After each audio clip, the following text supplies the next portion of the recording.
लाखन सरोज एक ऐसा नाम जो पिछले कुछ दिनों में इंडियन जुडिशरी का शिकार साबित हुआ है। और वह कुछ दिनों में नहीं हुआ है, वो तो मीडिया के सामने शिकार साबित हो रहा है। वह 43 साल से इंडियन जुडिशरी का शिकार है। एक व्यक्ति जो कौशाम्बी ज़िले का है, चूँकि जबकि यह घटना है तब कौशाम्बी प्रयागराज डिस्ट्रिक्ट का ही हिस्सा था। 1977 में लाखन सरोज पर एक एफआईआर दर्ज होता है और उसमें उन्हें एक व्यक्ति के मर्डर के केस में गिरफ्तार किया जाता है। उनके साथ 3 और व्यक्तियों पर यह आरोप होता है कि इन चारों व्यक्तियों ने मिलकर एक व्यक्ति की हत्या की है। यह मुकदमा इलाहाबाद जिला एवं सत्र न्यायालय में चलता है और 77 से 82 तक इलाहाबाद जिला और सत्र न्यायालय उन्हें जुडिशियल कस्टडी में रखता है और 1982 में इन्हें इलाहाबाद सत्र न्यायालय आजीवन कारावास की सज़ा सुनाता है।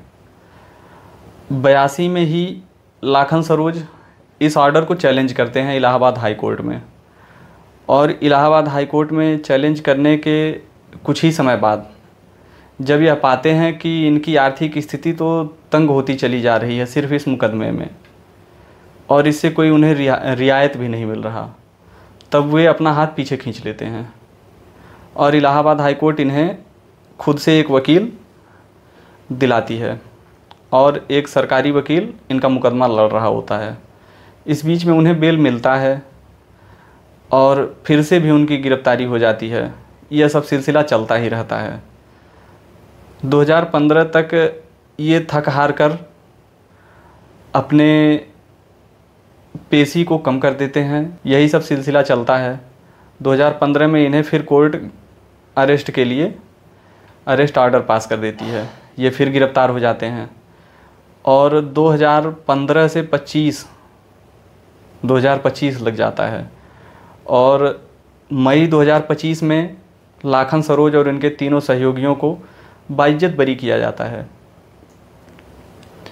अब यह घटना तब तक दुखद नहीं लगती जब तक आप इस घटना के परिणाम के बारे में नहीं सोचते हैं।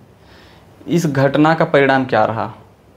एक व्यक्ति जो 1982 से लेकर 2025 यानी लगभग 43 साल इंडियन जुडिशरी का शिकार बना और अंत में कोर्ट ने उसे बाइज्जत बरी किस आधार पर किया कि कोई ठोस गवाह और सबूत नहीं है। तो ये चीज़ें तो कई बार जज के सामने आई होंगी कि कोई ठोस गवाह और कोई ठोस सबूत नहीं है, पर फिर भी इंडियन जुडिशरी ने इस केस को 43 साल तक रगड़ा। यह उस व्यक्ति का फेलियर नहीं है, यह इंडियन जुडिशरी का फेलियर है। इंडियन जुडिशरी कितनी तेज़ी से काम करती है उसका सबूत है। इंडियन जुडिशरी कितनी एक्टिव है उसका सबूत है। यह केस यह बताता है कि इंडियन जुडिशरी देश के हर हिस्से में तेज़ी चाहती है पर अपने आप में नहीं चाहती। और अब तो कोई भी सरकार आती भी है तो वो इंडियन जुडिशरी में कोई चेंज की बात ही नहीं करती, क्योंकि उन्हें पता है 2014-15 में वर्तमान एनडीए गवर्नमेंट ने प्रयास किया था एनजैक लाकर, पर सुप्रीम कोर्ट ने डायरेक्ट उसे अवैध घोषित कर दिया। एक ही हियरिंग में सरकार और प्रशासन सब इंडियन जुडिशरी से परेशान ही है। इंडियन जुडिशरी एक तरीके के तानाशाही वाले रास्ते पर चल रही है। आप खुद से एक प्रश्न करिए कि यूरोप के किसी भी कंट्री में जुडिशरी को क्यों इतना पावरफुल नहीं बनाया गया?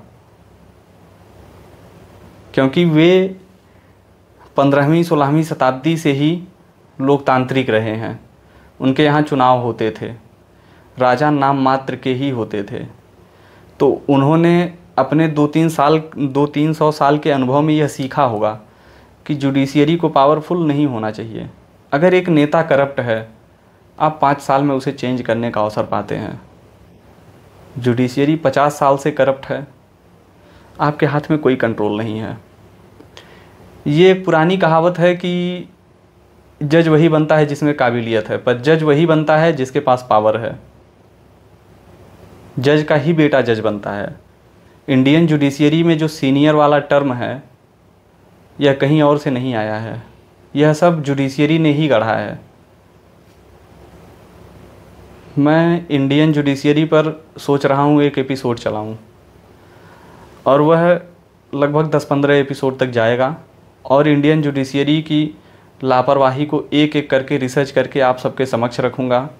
आप सब अपने तर्क से सोचिए समझिए, आप लोग भी इंडियन जुडिशियरी के बारे में रिसर्च करिए, एक अपना खुद का निष्कर्ष तैयार करिए और सोचिए कि इंडियन जुडिशियरी में कोई परिवर्तन चाहिए या नहीं। अगर चाहिए तो ट्विटर पर ट्रेंड चलाइए। धन्यवाद।